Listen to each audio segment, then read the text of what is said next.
Hello, and welcome to The Budget Mouse, a podcast that will help you plan an incredible Walt Disney World vacation, even if you're on a shoestring budget. I'm Leah Althizer, and I've been helping people save money at Disney World for the past 10 years through my websites, podcasts, and courses. I'm so glad you're here, and let's dive in.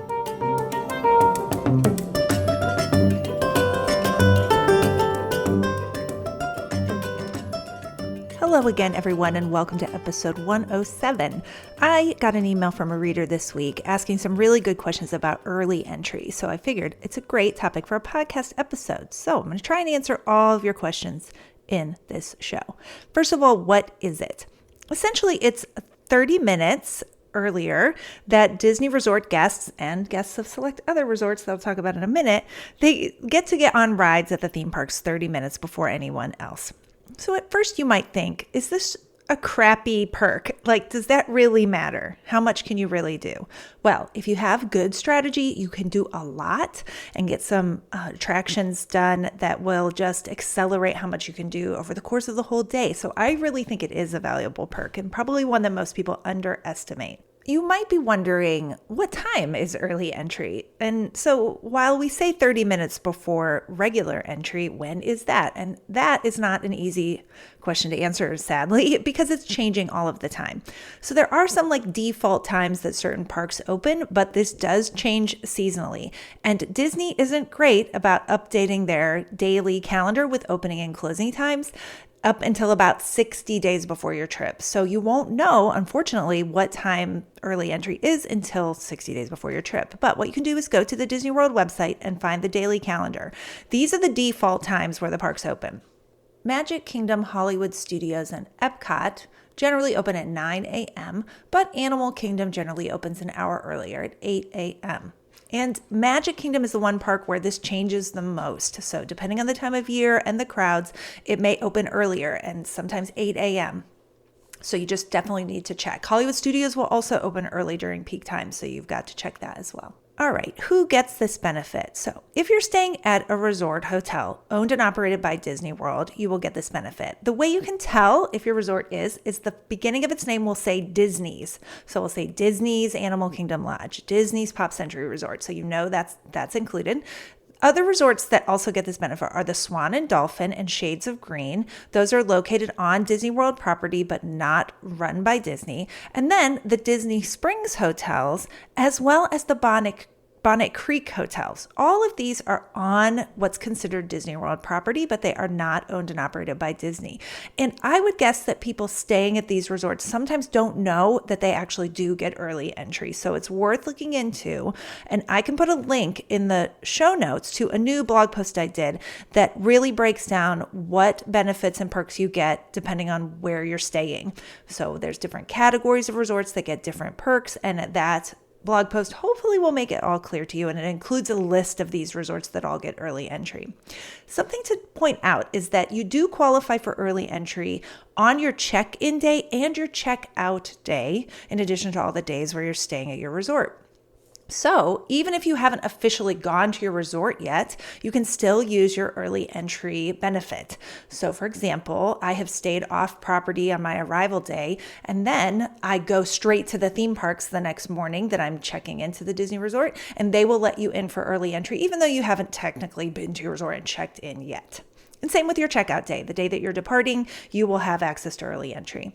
Now, how do you do it? Basically, you show up to the theme park and a cast member there will scan your Magic Band or your ticket medium, and that could be a Magic Mobile on your phone, or that will only work if you have a resort reservation linked in My Disney Experience. So if you're staying at these other non-Disney owned resorts, you will need to have your resort linked to your My Disney Experience account for this to work on Magic Mobile or your Magic Band, or you have to have some identification that shows that you're staying at the resort. I mean, the best thing to do really is link your reservation. And I have a blog post that's about how to make Disney resort reservations at third-party sites such as Priceline. And in that, it has screenshots of how to link it. So I'm going to link that in the show notes as well. I'm going to talk about some things that confuse people about early entry here next. And one thing is that not every attraction is open during early entry. Particularly at Magic Kingdom, it is confusing. So at Magic Kingdom, most attractions in just Fantasyland and Tomorrowland are open during early entry. The exceptions are Tron Light Cycle Run, which is a big exception because it's one of the most popular rides, and Monsters, Inc., and character meet and greets. They are not open during early entry. But every other attraction in Fantasyland and Tomorrowland is open, including Seven Dwarfs Mine Train, which is the most popular attraction for early entry.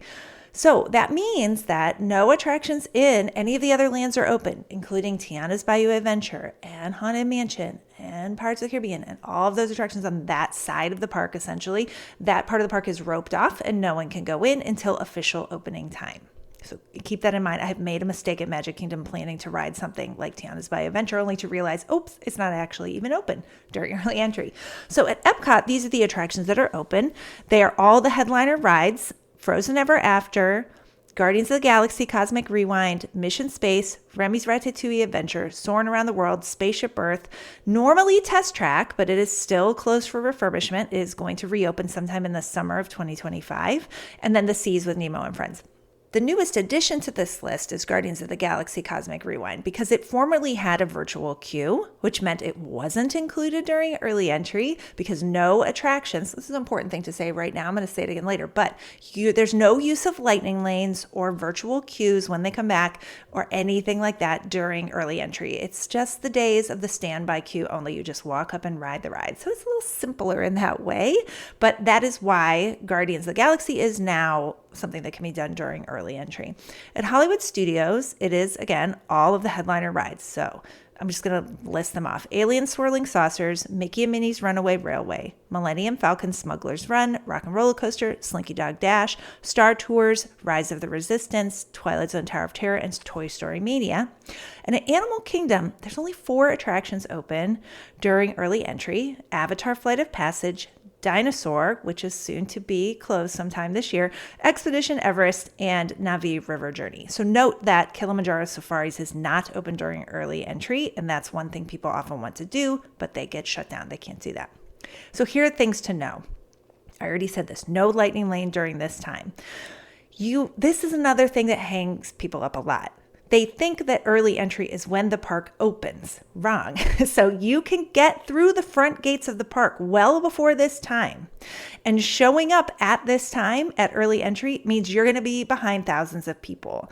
So in general, well, I will say always at Magic Kingdom, you can get into the park 30 minutes before early entry, sometimes even earlier than that.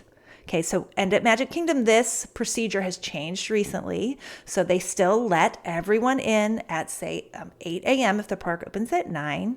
And then they used to hold everyone back after they had checked your Magic Band or ticket media to see if you're early entry. They would let you pass through outside of the hub, basically around the castle, and then line up at the entrance to Tomorrowland and Fantasyland and hold you there for a rope drop, essentially, where they had a physical rope and they dropped it at 8:30. Now that has changed, and I hope it stays this way because I don't like the crowds gathering behind the rope. It's stressful. Now they're checking to see if you have access to early entry, and they're letting you go and line up at the rides. And I've strongly preferred this because it's less congestion and it just makes more sense. So that is the routine at Hollywood Studios, the same. They will let you into the park an hour before the park officially opens, so 30 minutes before early entry, and then let you go to whatever attractions you want to ride, checking your Magic Band along the way to make sure you're allowed to go ride that. Now, I haven't done an early entry at Epcot. Actually, that's not true. I have done early entry at Epcot, but it has always been at the back entrance of Epcot and always just going to Remy's Ratatouille Adventure. I don't know the procedures at the front of the park at Epcot. I haven't done it lately, and I haven't done early entry Animal Kingdom maybe ever. You'll hear why in a second. So that is something that's really important to know. Now, particularly if you want to ride the most popular attractions during early entry. People are going to be getting and lining up at the gates to the park well before the park opens. Then they're going to go and get in line at that attraction as soon as they possibly can to be one of the first people to ride it. So if you show up if you show up at 8:30 and thinking you're just going to walk on to Tron, I hate to tell you, it's going to be an hour wait. So just things to keep in mind as you're planning for this. Now, you probably want to know, what ride should I do during early entry? I want to say one more thing though. At Hollywood Studios, it's the only park where we have noticed it's common practice for people to get on rides before early entry officially starts. I have never experienced this at Magic Kingdom, but routinely experienced this at Hollywood Studios, that before 8:30, you're getting on the ride. So last time I went, I was led on to Toy Story Mania at I think 8:17. It was quite a bit before early entry, which started at 8:30. What ride should you aim to do during early entry?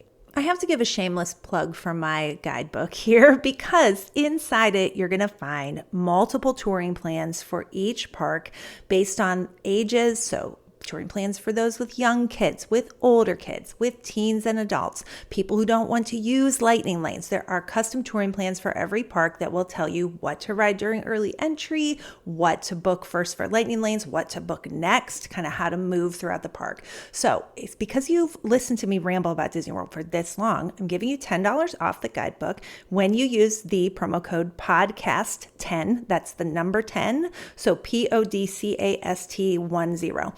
At checkout, and I'll put a link to the guidebook in the show notes. It will really help you make the most of your time at Disney World. Well, at Magic Kingdom, the most popular ride to do during early entry is Seven Dwarfs Mine Train. Now, I don't like to do that. The reason is that ride is unreliable, and I have gotten in line during early entry before only to have it go down and then have me wait there and miss out on time riding other rides where I could be doing a lot and I'm standing in line for Seven Dwarfs Mine Train instead. So my preferred time to do that ride is actually at park close, which isn't practical for everyone, but I like to get in line 5 minutes before the park closes as long as that doesn't interfere with the fireworks, which oftentimes it doesn't. The alternative is to spend $10 or $11 and buy a single pass for it if it's a must do for your group. And really, it's not that expensive in Disney money, so I would do that. Rope driving it is miserable, so I wouldn't recommend it. What do I like to do during that time? Well, I really just depends on what is open. So I actually like to go to Tomorrowland first because everyone usually goes to Fantasyland, and I can do 3 attractions in Tomorrowland in that first 30 minutes and kind of get those out of the way and then move on and work my way through Fantasyland. It's less backtracking that way, and so I just like that. But right now, attractions are closed in Tomorrowland. So Astro Orbiter's closed right now, which honestly is my favorite ride to do first at Magic Kingdom. It's not what most people do, but the reason is there's no lightning lane for it, and it's a very slow moving, slow loading ride. And so as soon as the park opens, it's going to be a 30-minute wait, and it's not a fun wait. It's a boring queue. There's nothing to do, and I think it's really fun, so I like to do it first thing in the morning, but many people will laugh at me about that. But if you have more of a priority, I want to say about Buzz Lightyear. So another great one to do during early entry in Tomorrowland is Buzz Lightyear Space Ranger Spin. However, it is closing for a lengthy refurbishment in August of 2025. So that will be another reason. Astro Orbiter has been closed, but it will reopen, and then Buzz Lightyear will go down. So I would say until those are both up and running again, you probably do want to head to Fantasyland for early entry. Now, there's so many rides in Fantasyland. People will be dispersed out doing a bunch of different rides other than Seven Dwarfs. Okay, so really you can do anything. Now, if you weren't able to get a Lightning Lane multi-pass selection for Peter Pan and you want to do Peter Pan, that's a great time to do it. There will be a little bit of a wait, but it will be shorter than the rest of the day. If you have a Lightning Lane multipass for Peter Pan, or you know how to get one for later in the day, then you don't have to worry about that so much. And alternatively, you could go and do a lot of the quick attractions. You could go ride Dumbo, Barnstormer, Little Mermaid, the Teacups, You could do the carousel. I think you could do any of those things in Fantasyland and knock out 3 attractions in the first half an hour. Winnie the Pooh would be another one. If you don't have it as a Lightning Lane selection, that ride gets crazy long lines later in the day. Another great thing to do during early entry. So just take your pick of what you want to do there. At Hollywood Studios, it's tricky. These 2 rides that most people are going to go to are Rise of the Resistance, the Star Wars ride, and Slinky Dog Dash. I don't trust those rides. Like Seven Dwarfs Mine Train, they go down a lot, and I think I already mentioned that I got in line for Slinky Dog Dash and it went down. No, it was Seven Dwarfs Mine Train. Anyway, this is why I don't trust these rides. I'd like to go do less in-demand rides that are more reliably open. So my 3 go-to at Hollywood Studios that I have been able to do all 3 of these during early entry because they let you on a little bit early are Mickey and Minnie Runaway Railway, Toy Story Mania, and Alien Swirling Saucers. And all of those will get long waits later in the day, and you can do all 3 during early entry. It's a great way to do a lot, but you do have to be quick.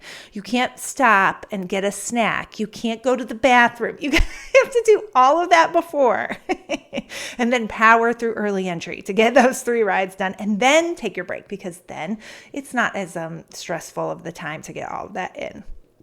At Epcot, I like to do Remy's Ratatouille Adventure if I am staying at a resort that I can use the Skyliner and go through the back entry because they will often, let you into Epcot early. You can go line up and they will sometimes start letting people on Remy's Ratatouille Adventure early. If I was coming through the front entrance, I would do Frozen. Don't try and do Remy because all those people coming through the back entrance are going to beat you to it. So if you're coming through the front entrance, do Frozen, or once Test Track reopens in the summer, do Test Track. So we'll pick one of those 2. And at Animal Kingdom, there's only 4 attractions. The headliner is Avatar Flight of Passage.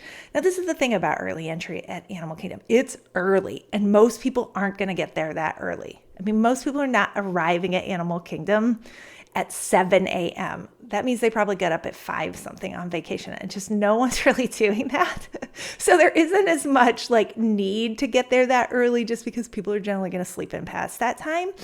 It is a fantastic time to do Avatar Flight of Passage. That will be the shortest wait of the whole day. But if you can't get your butt there at 7:30, which is understandable, you can do Avatar Flight of Passage right before the park closes. I don't like to spend the money on a single pass for it. It's expensive. It's one of the pricier single passes, and you can ride it at park open or close without much wait.